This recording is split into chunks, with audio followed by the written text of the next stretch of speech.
suis un enfant du baby-boom, on est quelques-uns comme ça. Et donc, je suis né en dehors de la Bretagne et je suis revenu en Bretagne. J'ai toujours vécu en Bretagne.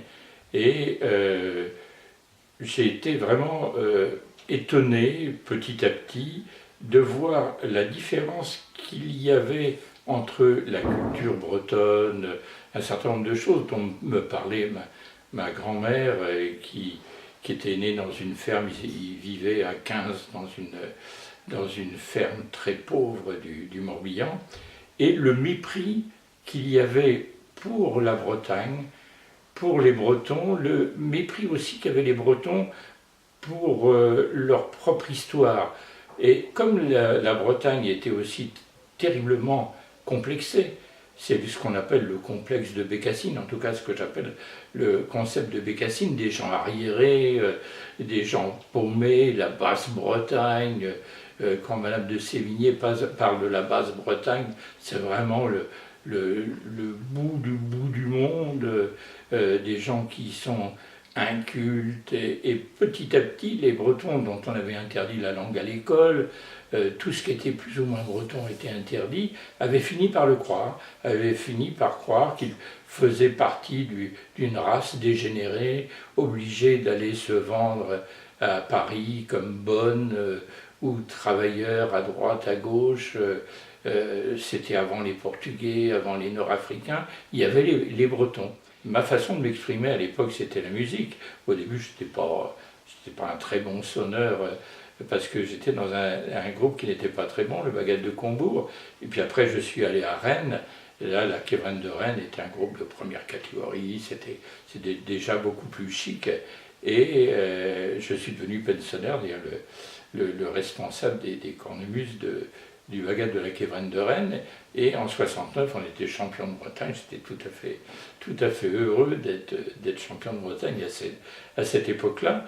Et le fait de concourir, le fait de voyager, je me suis aperçu qu'il y avait des festivals en Bretagne, mais des festivals qui, contrairement à ce qu'on m'avait dit de première main, étaient en train de fêter une espèce de Bretagne imaginaire du 19e siècle, dans lequel tout était beau, on allait à la messe en breton, on parlait breton, on s'habillait tous les jours en breton, ce qui était absolument très bien, mais la vie était terriblement dure. Et avec Pauline Monjaret, je me suis retrouvé conseiller technique du Festival des Cornemuses de Brest, conseiller technique du Festival des Cornouailles à Quimper, puis j'étais aussi secrétaire général de Bodadeg Garzonerion à l'époque, qui s'occupait de 4000 sonneurs, et je faisais ça en plus de préparer mon bac. J'étais en terminale à cette époque-là,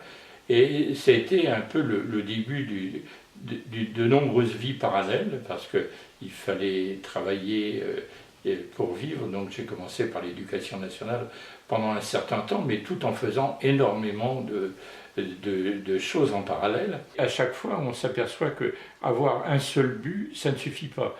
Il faut quelquefois d'autres travaux parallèles pour arriver au même but. Ce qui m'a permis de travailler parallèlement avec le Conseil de l'Europe, avec les gens du tourisme à Paris, avec les musiciens, avec les ambassadeurs, et d'avoir des vies parallèles, parce qu'on ne parle pas à un ambassadeur comme on parle à un sonneur japonais. Au début de mes études, je suis parti en Écosse. Je suis parti en Écosse comme assistant. On ne m'a pas vu beaucoup à la fac de Glasgow. Par contre, on m'a vu un peu partout, là où il y avait de la culture, de la musique. Je suis allé travailler sur le système des clans, qui m'intéressait beaucoup, sur la musique écossaise. J'ai fait tous les concours de musique. Et ça a été aussi mes débuts à la radio. Parce qu'à l'époque, la directrice des programmes de France 3 à Rennes m'avait demandé de lui expédier des bobinots, de faire des émissions en Écosse pour pouvoir les passer en Bretagne. Et c'était mes premiers rapports avec la radio, avec France 3. Ensuite, j'ai animé des émissions de radio pendant 7 ans, je crois, toutes les semaines, émissions sur la musique bretonne, ce qui était complètement nouveau, parce qu'on ne parlait jamais de musique bretonne. Dans les médias, ça existait bien sûr, il y avait des festivals, c'est ce qu'on appelait le folklore, hein, avec un F minuscule, mais par contre, passer ces choses-là à la radio et à la télévision, non, ça ne se faisait pas. Il y a eu un phénomène qui s'est passé à l'époque, c'est que comme, encore une fois, la musique et la culture bretonne n'étaient pas très bien vues, la municipalité de Brest avait décidé de se séparer de son festival des cornemuses, dans lequel il y avait le championnat de Bretagne des bagadous. C'était un des grands événements de la musique et de la culture bretonne. Et donc, les organisateurs, les musiciens, avaient décidé d'essayer de trouver une autre ville. Et à Lorient, ils avaient trouvé un homme qui s'appelait Pierrot Gargalic, qui était plus porté, il était marchand de bière. La culture et la musique bretonne, il aimait bien, mais il ne connaissait pas. Et le festival des cornemuses de Brest est devenu, en 1971, le festival des cornemuses de Lorient. Pierrot Gargadi vient me voir et me dit, j'ai entendu donc du mal de vous, et je suis toujours partie du système, quand je ne connais pas très bien quelque chose, de mettre en compétition des gens qui ont des idées différentes.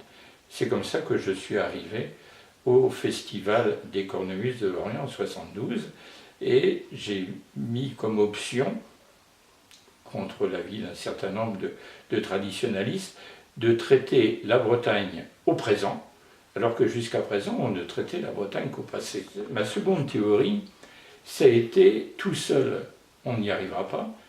La musique bretonne, la culture bretonne sont mal vues, y compris par un certain nombre de Bretons qui sont complexés vis-à-vis de leur histoire et de leur culture. Donc il faut qu'on s'appuie sur des gens qui, eux, existent et sont reconnus. L'idée, ça a été de transformer ce festival breton en festival interceltique et de créer, de recréer ou d'inventer une famille qui n'a pas réellement existé avant et qui s'appelle la famille celtique. Parallèlement à cela, j'avais été détaché pour diriger le Conservatoire régional de Bretagne, puisque la musique bretonne commençait à sortir de sa réserve, dans le sens réserve indienne, ou sur le sens de réserve un petit peu en retrait. Et l'idée a été d'apprendre la musique bretonne, non pas le dimanche bénévolement dans des locaux inadaptés, mais de le faire dans des locaux adaptés. C'était à Pleumeur, à côté de Lorient. Et là, il y a eu un conservatoire qui est sorti de terre. On m'a donc confié la direction. J'ai été détaché de l'éducation nationale. Et là, j'ai commencé à ouvrir la musique bretonne à d'autres instruments, l'harpe celtique entre autres, l'accordéon diatonique, le violon. Mais là aussi, je me suis trouvé en guerre contre les traditionalistes qui ne voulaient entendre parler que de biniou, de bombarde et de batterie. J'ai continué mon travail au niveau du Festival interceltique, qui petit à petit est devenu l'un des plus importants en France, mais pour asseoir la notoriété du festival, qui était une notoriété bretonne.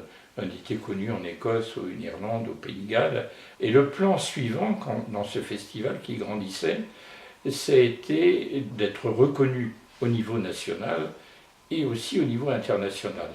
J'ai eu la chance d'être repéré par le directeur de la culture au Conseil de l'Europe, qui m'a demandé de travailler, d'avoir une mission de plusieurs années sur le Conseil de l'Europe pour faire découvrir le passé celtique de l'Europe. Ainsi que je me suis retrouvé, dans un premier temps, président du club Château, Monument, Festival, Événement, à Maison de la France, qui est la partie internationale du ministère du Tourisme. Et ensuite, l'année suivante, j'ai été président de France Festival, qui gérait et qui essayait de travailler avec les plus grands festivals de France. Et ce qui était intéressant, c'est qu'ils avaient des moyens que nous n'avions pas au Festival interceltique, qui n'a jamais eu de moyens. C'était pas à la mode, difficile d'avoir des sponsors, difficile d'avoir des subventions, surtout des subventions d'État.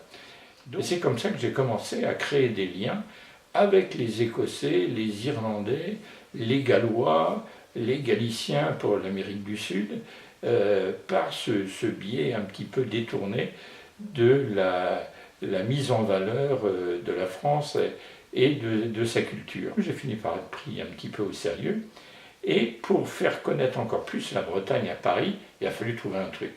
Et là aussi, le truc, c'était pas de monter la Saint-Yves de Paris, comme on disait de faire en Bretagne, parce que ça n'aurait pas marché. Il fallait encore nous appuyer sur l'aura de nos autres camarades du monde celtique. Et donc l'idée, c'était de lancer la Saint-Patrick de Paris. À la Villette, c'était un coup incroyable avec les copains de la Villette, parce qu'il y a des Bretons partout. Avec les copains de la Villette, on avait réussi à faire venir, on n'avait même plus assez de bâches, 800 journalistes qui étaient là à la Villette pour fêter la Saint-Patrick.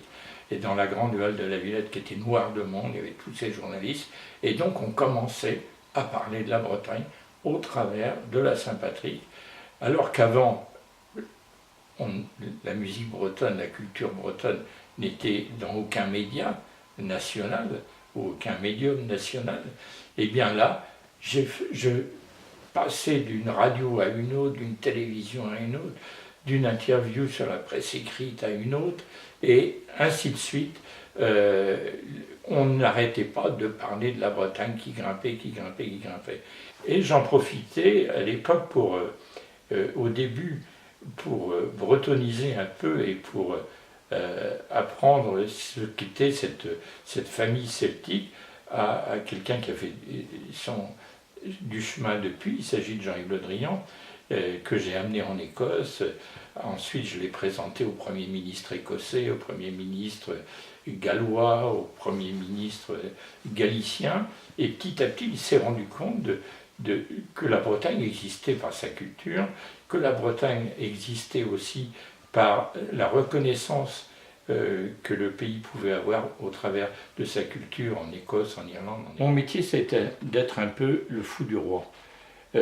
Parce que quand on fait de la culture, on peut se permettre des choses. On est sérieux, mais on n'est pas vraiment sérieux. La culture, c'est quand même pas aussi sérieux que de la politique, que d'autres activités. Donc la culture vous permet de toucher à tout, de rencontrer tout le monde, de rencontrer aussi bien des cinéastes que des politiques, que des ambassadeurs. C'est vraiment très bon de jouer la carte culturelle, parce que on vous écoute partout, on ne vous prend pas toujours au sérieux, mais ça vous permet de rentrer dans tout un tas de domaines dans lesquels vous ne seriez jamais rentré par les voies normales. Et là, j'ai été contacté par le Stade de France. Et le Stade de France m'a demandé de monter un spectacle au Stade de France. Et total, il y a eu tellement de monde à s'inscrire au Stade de France qu'on a été obligé de faire 2 séances, 2 jours de suite, tellement il y avait de monde qui venait de Bretagne.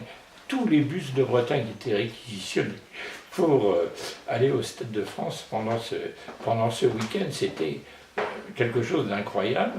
Et là, j'arrivais vraiment au plus fort de tout ce que j'avais pu imaginer. Et après le Stade de France, eh bien, il y a des stades qui m'ont demandé, le Stade de Nantes m'a demandé d'organiser un concert qui s'appelait Celtica. Et après, il y a le président du club de football de Rennes qui m'a dit « mais nous aussi on veut de la musique bretonne ». Et donc j'ai monté un concert au stade de Rennes, c'était plein à craquer à chaque fois. Évidemment, tout ça c'était sur les télévisions, on ne parlait que de ces choses-là. Et j'avais une petite idée derrière la tête. D'abord, j'avais décidé de partir en retraite le 1er avril 2008. Et 5 ans avant, j'ai prévenu tout le monde, je vais partir. Et je voulais quand même faire, avant de partir, quelque chose d'important. Et ce truc d'important était à Paris. En 1975, j'avais sorti un bouquin sur le whisky. Et là, j'ai été inondé de whisky. C'était le premier qui paraissait en France. Et j'ai monté ma petite confrérie de dégustateurs de whisky avec tous les écrivains.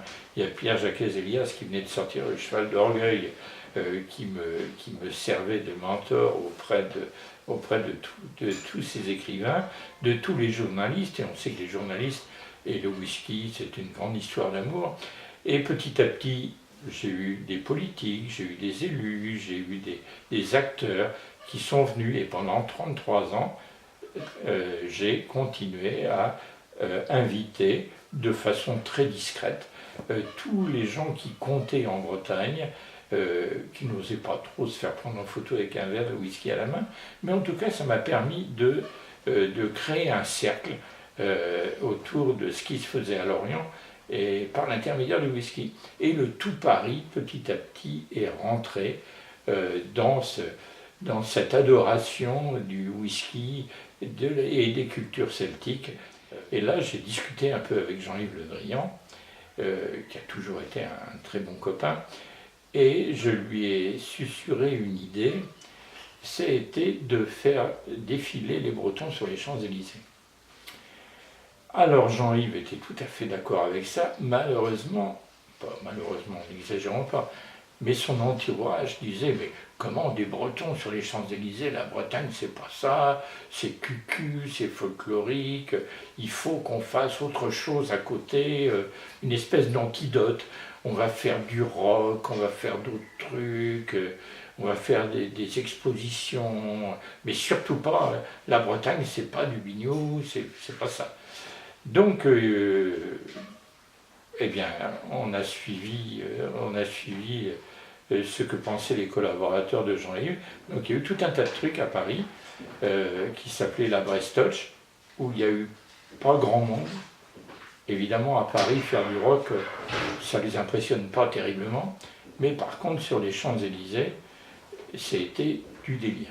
C'était absolument du délire. Et tout en dirigeant d'une main, si j'ose dire, la parade avec 3000 musiciens bretons, mais j'avais fait venir aussi des Écossais, des Irlandais, il y avait des Gallois, et tout en dirigeant tout ce truc qui était absolument énorme et qui était payé par la région. Et d'un autre côté, j'étais en direct avec Jean-Claude Narcy sur TF1 pour commenter ce truc qui était... Il y a eu 6,2 millions de téléspectateurs un dimanche matin pour regarder ça. Et je ne sais pas combien il y avait de personnes. La police m'a dit, on n'a pas le droit de le dire, mais je pense qu'il y a quand même 350 000 personnes sur la parade et plus de 6 millions de téléspectateurs pour cette opération. C'était absolument du délire, cette opération sur les Champs-Élysées.